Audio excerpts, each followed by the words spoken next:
अस्सलाम वालेकुम। Class 7th mathematics Cambridge scholar series mathematics exercise 9A question number 2। Question number 1 हमारा solve हो चुका है प्रीवियस लेक्चर में। तो अब हमारे पास क्वेश्चन नंबर 2 है। तो देखते हैं क्वेश्चन नंबर 2 की स्टेटमेंट। इसकी स्टेटमेंट है find gradient, slope and Y intercept. अब देखना है ग्रेडियंट और हमारे पास वाई इंटरसेप्ट क्या है। सिंपली हमारे पास इक्वेशन होती है y is equal to M x plus c, और इसमें m जो है वो ग्रेडियंट या स्लोप है और c जो है कांस्टेंट, वो हमारे पास y इंटरसेप्ट है। ये जनरल लीनियर इक्वेशन भी इसको कह सकते हैं, y is equal to M x plus c. इस इक्वेशन से हम गिवन इक्वेशन को कंपेयर करेंगे और m और c की वैल्यूज़ निकालेंगे। m हमारे पास ग्रेडियंट है और स्लोप है, और c हमारे पास y इंटरसेप्ट है। देखते हैं फर्स्ट पार्ट में दिया गया है y इज़ इक्वल टू -3। इसका सोल्यूशन देखेंगे। तो अगर हम इस इक्वेशन पे गौर करें तो इसमें x इन्वॉल्व नहीं है, y इज़ इक्वल टू -3 है। तो हम ख़ुद से x जो है वो इन्वॉल्व करेंगे इस फॉर्म में कि हम उस x को 0 से मल्टीप्लाई करके लिखेंगे, तो फिर वो इधर इन्वॉल्व हो जाएगा। तो हम जानते हैं कि y is equal to M x plus C general equation है, इससे हमने कंपेयर करना है, तो इसको हम इक्वेशन नंबर 1 का नाम देंगे। अब हम गिवन इक्वेशन को रीराइट करेंगे y इज़ इक्वल टू -3। तो इसमें ख़ुद से 0 मल्टीप्लाई x, ये डॉट मल्टीप्लिकेशन को शो कर रहा है।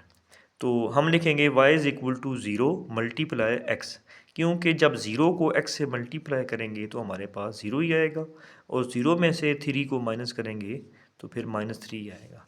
तो इस तरह से हमने ख़ुद से इसको 0 डॉट x को इन्वॉल्व किया है। अब हम इक्वेशन नंबर 1 और इक्वेशन नंबर 2 को कंपेयर करेंगे, इन दोनों का मवाजना करेंगे आपस में। अगर हम इक्वेशन नंबर 1 में x देखें और x का कोफिशिएंट m है, और इक्वेशन नंबर 2 में x देखें और x का कोफिशिएंट 0 है, तो m को हम 0 के इक्वल रखेंगे। तो by comparing equation number 1 and 2 m is equal to 0 आएगा। m हमारे पास क्या है, ग्रेडियंट है या फिर स्लोप है। और फिर इक्वेशन नंबर 1 और 2 में c की वैल्यू अगर देखें तो वो -3 बनती है, क्योंकि c जो है वो विदाउट वेरिएबल है, इसके साथ कोई वेरिएबल नहीं है, ये कांस्टेंट नंबर है c। इसको हम बोलेंगे ये y इंटरसेप्ट है c। तो ये हमारे पास -3 की इक्वल आएगा, तो c की वैल्यू हमारे पास आएगी -3। इसके बाद सेकंड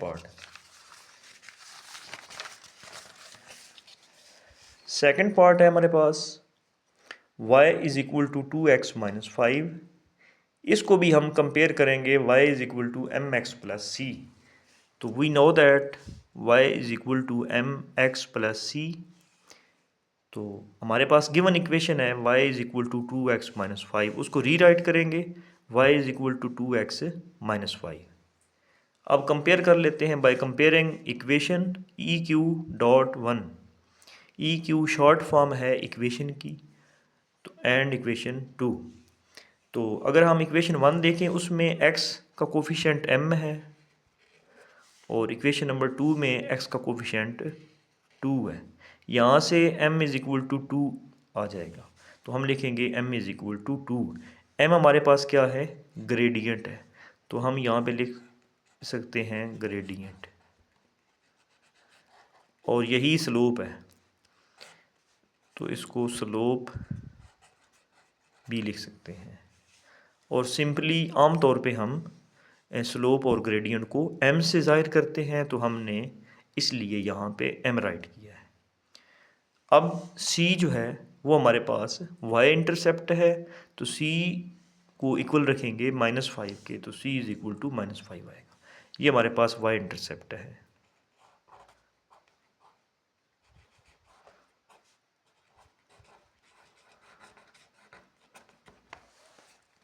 इसके बाद पार्ट नंबर 3 है। पार्ट नंबर 3 की स्टेटमेंट है 3y minus 2x is equal to 2।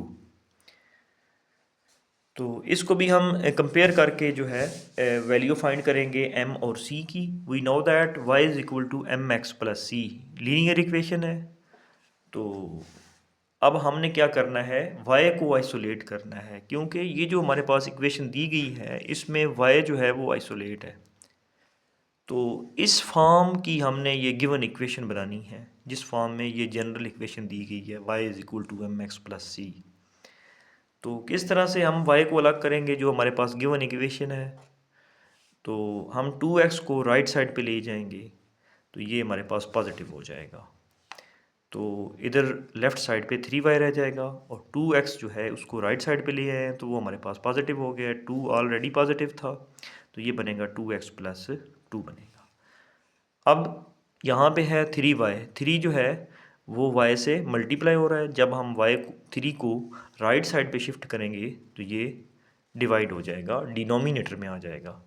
तो ये दोनों जो हमारे पास टर्म्स हैं इन दोनों के नीचे अलग अलग डिवाइड हो जाएगा। तो 2 के नीचे भी 3 आएगा और फिर ये जो एंड वाला कांस्टेंट नंबर 2 है इसके नीचे भी 3 आएगा। तो इक्वेशन बनेगी y is equal to 2/3 x plus 2/3। Equation को नाम देंगे इक्वेशन नंबर 2 का। अब इक्वेशन 1 को और इक्वेशन 2 को कंपेयर करेंगे, इन दोनों का मुवाजना करेंगे। तो लिखेंगे bye comparing equation 1 and equation 2। तो इक्वेशन नंबर 1 में x का कोफिशिएंट m है और इक्वेशन नंबर 2 में x का कोफिशिएंट 2/3 है। तो m जो है वो इक्वल आएगा 2/3 के। तो हमारा आंसर आएगा m इज़ इक्वल टू 2/3। ये हमारी स्लोप है, इसको ग्रेडियंट भी लिख सकते हैं यहाँ पे। इसके बाद c जो है वो इक्वल आएगा 2/3 के। c के साथ कोई वेरिएबल नहीं है और इधर से देखें 2/3 के साथ कोई वेरिएबल नहीं है, तो ये दोनों आपस में इक्वल आएंगे। तो c इज़ इक्वल टू 2/3 आएगा। ये हमारे पास y इंटरसेप्ट है। नेक्स्ट पार्ट है पार्ट नंबर 4।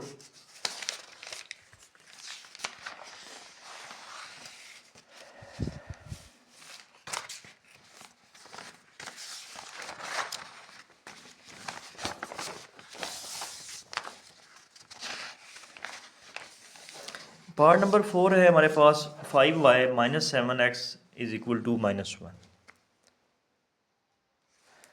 तो इसमें हमने y को अलग करना है।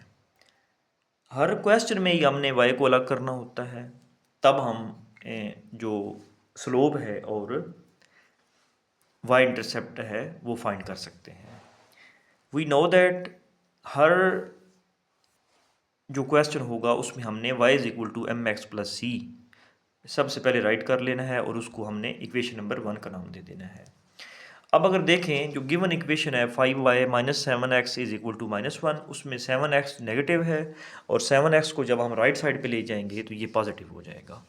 ये 7x हमारे पास माइनस हो रहा है, जब हम इसको राइट साइड पे ले आएंगे तो ये हमारे पास पॉजिटिव हो जाएगा और -1 ऑलरेडी मौजूद है। अब अगर देखें तो y जो है वो y से मल्टीप्लाई हो रहा है, जब y को राइट साइड पे ले जाएंगे तो वो डिवाइड हो जाएगा। तो 7 के नीचे भी 5 आएगा और 1 के नीचे भी 5 आएगा और यहाँ पे y जो है ये अकेला हो जाएगा। y को हमने अकेला करना होता है। तो ये दो इक्वेशन बन जाएंगी। इक्वेशन नंबर 1 ये है y is equal to M x plus c और इक्वेशन नंबर 2 ये बन जाएगी। अब इन दोनों को कंपेयर करेंगे, दोनों का मवाजना करेंगे। तो हम लिखेंगे bye comparing equation number 1 and equation number 2।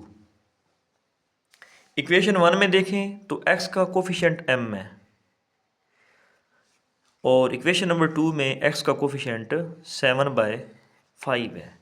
तो इन दोनों को आपस में इक्वल रखेंगे तो ये आएगा m is equal to 7/5। m क्या है? m हमारे पास स्लोप है, m स्लोप है और स्लोप ही ग्रेडियंट होता है, तो इसको ग्रेडियंट भी यहाँ पे लिख सकते हैं। और इसके बाद देखें तो इक्वेशन नंबर 1 में सी विदाउट वेरिएबल है, इसके साथ वेरिएबल नहीं है, तो ये इक्वल आएगा -1/5 के, और -1/5 जो है इसके साथ भी वेरिएबल नहीं है, तो ये सी और -1/5 दोनों आपस में इक्वल आएंगे, तो c इज़ इक्वल टू -1/5 आएगा। c क्या है? y इंटरसेप्ट है। इसके बाद पार्ट नंबर 5 है, y is equal to 10 - 2x। तो इसमें ऑलरेडी y सेपरेट है, y अलग है, y पहले ही अकेला लिखा गया है। अगर y अलग ना हो, अकेला ना हो, तो हमने उस इक्वेशन में से y को अलग करना होता है। तो हम जानते हैं, we know that y is equal to mx plus सी। हर क्वेश्चन में ये वाली जो इक्वेशन है ये राइट करनी है, y is equal to mx plus c. तो अगर इन दोनों इक्वेशंस को हम कंपेयर करें, हम गिवन इक्वेशन को रीराइट करेंगे और इसको इक्वेशन नंबर 2 का नाम देंगे। हम वही वाली तरतीब रखेंगे जो पहले हम क्वेश्चंस में करते आ रहे हैं।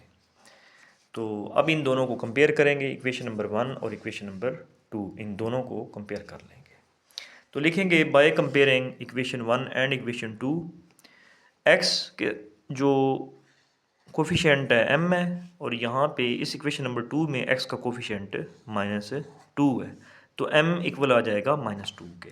तो ये हमारे पास स्लोप आ जाएगी। m को हमने माना हुआ है कि वो स्लोप है या फिर ग्रेडियंट है, तो m इक्वल आएगा -2 के। अब c 10 के इक्वल आएगा, तो c is equal to 10। c क्या है हमारे पास? y इंटरसेप्ट है। Here m is equal to slope and gradient, c is equal to y intercept. इसके बाद जो नेक्स्ट पार्ट है, पार्ट नंबर 6 है। 5 के बाद हम पार्ट नंबर 6 करेंगे। तो जो पार्ट नंबर 6 है उसकी स्टेटमेंट दी गई है 6x is equal to 2y plus 6। तो we know that y is equal to mx plus c। अब जो गिवन इक्वेशन है उसमें से हमने y को सेपरेट करना है। तो अगर राइट हैंड साइड को लेफ़्ट हैंड साइड से चेंज कर दिया जाए या लेफ़्ट हैंड साइड को राइट हैंड साइड से चेंज कर दिया जाए तो कोई फ़र्क नहीं पड़ता। राइट हैंड साइड पे 2y प्लस 6 है, इसको लेफ़्ट साइड पे लिख देंगे, और लेफ़्ट साइड पे 6x है, इसको राइट साइड पे लिख देंगे, इससे कोई फ़र्क नहीं पड़ता। तो इस तरह से हमने इन दोनों को इंटरचेंज कर दिया है। अब लेफ़्ट साइड पे देखें 2y प्लस 6 है, तो यहाँ से हमने y जो है उसको आइसोलेट करना है, y को अलग करना है। तो कैसे करेंगे? सबसे पहले 6 जो है जो ऐड हो रहा है 2y में, उसको हम राइट साइड पे शिफ्ट करेंगे। तो जब 6 इधर पॉजिटिव है, जब 6 को राइट साइड पे ले जाएंगे तो ये नेगेटिव हो जाएगा, माइनस हो जाएगा। तो ये आ जाएगा 6x माइनस 6। अब लेफ़्ट साइड पे देखें तो 2y है, 2 जो है वो y से मल्टीप्लाई हो रहा है, जब 2 को राइट साइड पे ले जाएंगे तो वो डिवाइड हो जाएगा, तो वो बनेगा 6x डिवाइडेड बाई 2 माइनस 6/2। अब इनको कैंसिल कर दें, 2 1s are 2, 2 3s are 6, ये 3 आ जाएगा, और इसी तरह से 2 1s are 2, 2 3s are 6, तो ये 3x आ जाएगा नीचे। इक्वेशन बनेगी equation number 2 y is equal to 3x minus 3। Equation number 1 और इक्वेशन नंबर 2 इन दोनों को कंपेयर करेंगे। हम लिखेंगे bye comparing equation number 1 and equation number 2। तो अगर गौर करें तो x का कोफिशिएंट m है, और इक्वेशन नंबर 2 में x का कोफिशिएंट 3 है, तो m जो है वो इक्वल आ जाएगा 3 के। तो हम लिखेंगे m is equal to 3। m हमारे पास क्या है? स्लोप है। अब इक्वेशन नंबर 1 में c विदाउट वेरिएबल है, इसके साथ वेरिएबल नहीं है, और इसी तरह से इक्वेशन नंबर 2 में -3 है, -3 के साथ कोई वेरिएबल नहीं है, तो c को हम इक्वल रखेंगे -3 के, तो ये आएगा c is equal to -3। c क्या चीज़ है? y इंटरसेप्ट है। इसके बाद लास्ट पार्ट है, पार्ट नंबर 7, वो हम करते हैं। वो है 3x minus Y is equal to 2x minus 5। तो हम पहले की तरह इक्वेशन लीनियर इक्वेशन लिखेंगे। We know that y is equal to mx plus c। अब हमने इसमें से y की वैल्यू फाइंड करनी है, y को आइसोलेट करना है। तो y जो है लेफ़्ट साइड पे नेगेटिव है, जब इसको राइट साइड पे ले जाएंगे तो ये पॉजिटिव हो जाएगा, और जो राइट साइड पे नंबर्स हैं 2x-5, इन दोनों को हम लेफ़्ट साइड पे शिफ्ट कर देंगे तो इनके साइन चेंज हो जाएंगे। 2x पॉजिटिव है तो नेगेटिव हो जाएगा और -5 नेगेटिव है तो ये पॉजिटिव हो जाएगा। तो ये हमारे पास बनेगा 3x - 2x + 5 = y। तो 3x से 2x को माइनस करेंगे तो ये हमारे पास 1x रह जाएगा। तो ये बनेगा x + 5 = y। अब ये हमारे पास फॉर्म बन चुकी है जो हमने फॉर्म बनानी थी। तो अब अगर इन दोनों को इंटरचेंज कर दें राइट हैंड साइड को लेफ़्ट हैंड साइड से तो हमारा जो है क्वेश्चन सॉल्व हो जाएगा। तो हम लिख देंगे y को लेफ़्ट साइड पे और x + y को राइट साइड पे। तो ये आएगा y = x + 5। अब इक्वेशन नंबर 1 और इक्वेशन नंबर 2 जो है इन दोनों को कंपेयर कर देंगे। हम लिखेंगे bye comparing equation 1 and equation 2। तो अगर इक्वेशन नंबर 1 पे गौर करें तो x का जो कोफिशिएंट है वो m है और इसी तरह से इक्वेशन नंबर 2 में देखें तो x जो है उसका कोफिशिएंट यहाँ पे नहीं दिया गया। तो स्टूडेंट्स जिसका कोफिशिएंट मेंशन ना किया गया हो, साथ ना लिखा गया हो, उसका कोफिशिएंट 1 होता है। तो इसका मतलब है इसका कोफिशिएंट यहाँ पे 1 है। तो m बराबर आएगा 1 के। m को 1 के बराबर लिखेंगे तो ये m जो है ये हमारी स्लोप है या ग्रेडियंट है। और इसी तरह से c जो है वो बराबर आएगा 5 के। तो हम लिखेंगे c = 5। ये हमारा था क्वेश्चन नंबर 7। इसके बाद फाइनल पार्ट है, पार्ट नंबर 8 है। तो हमारी एक्सरसाइज कंप्लीट हो जाएगी। तो पार्ट नंबर 8 इसको देखें स्टूडेंट्स। इसमें राइट हैंड साइड पे हमने मल्टीप्लाई करना है 3 को y - 1 से। तो हम सबसे पहले इक्वेशन लिखेंगे linear equation. We know that y = mx + c। अब 3 को y से करेंगे तो 3y आएगा और फिर 3 को 1 से करेंगे तो 3 1s are 3 3 आ जाएगा। माइनस जैसे है ऐसे ही लगा रहेगा क्योंकि इक्वेशन के बाहर कोई नेगेटिव नंबर नहीं है, माइनस नहीं है। तो फिर इस पे ब्रैकेट को ओपन करने से कोई फ़र्क नहीं पड़ेगा, जैसे साइन है ऐसे ही आ जाएंगे। अब क्या करेंगे, हमने y को आइसोलेट करना है, y को अलग करना है। हम लेफ़्ट साइड पे 2y पॉजिटिव है, इसको जब राइट साइड पे ले आएंगे तो ये नेगेटिव हो जाएगा। 2y को माइनस कर देंगे 3y में से तो हमारे पास y बच जाएगा। और राइट साइड पे 3 जो है ये नेगेटिव है, माइनस हो रहा है, जब लेफ़्ट साइड पे ले जाएंगे तो ये पॉजिटिव हो जाएगा। तो ये बनेगा 5x + 3। तो इक्वेशन बनेगी 5x + 3 = y। अब इन दोनों को इंटरचेंज कर देंगे, राइट हैंड साइड को लेफ़्ट हैंड साइड से और लेफ़्ट हैंड साइड को राइट हैंड साइड से। तो इससे कोई फ़र्क नहीं पड़ता। तो हम लिख देंगे y को लेफ़्ट साइड पे लिख देंगे और 5x + 3 को राइट साइड पे। तो ये इक्वेशन नंबर 2 बन जाएगी। अब इक्वेशन नंबर 1 और इक्वेशन नंबर 2 इन दोनों को कंपेयर करेंगे आपस में। तो लिखेंगे bye comparing equation 1 and equation 2। तो x का कोफिशिएंट m है। इसी तरह से इक्वेशन नंबर 2 में x का कोफिशिएंट 5 है। तो m किसके इक्वल आएगा, 5 के। तो हम लिख देंगे m = 5। m इज़ ग्रेडियंट और स्लोप। और इक्वेशन नंबर 1 में c कांस्टेंट नंबर है, इसके साथ कोई वेरिएबल नहीं है। और इक्वेशन नंबर 2 में भी 3 है, 3 कांस्टेंट है, इसके साथ कोई वेरिएबल नहीं। तो c इक्वल आएगा 3 के। c क्या चीज़ है, c y इंटरसेप्ट है। Here m = gradient or slope and c = y intercept. तो thank you for watching.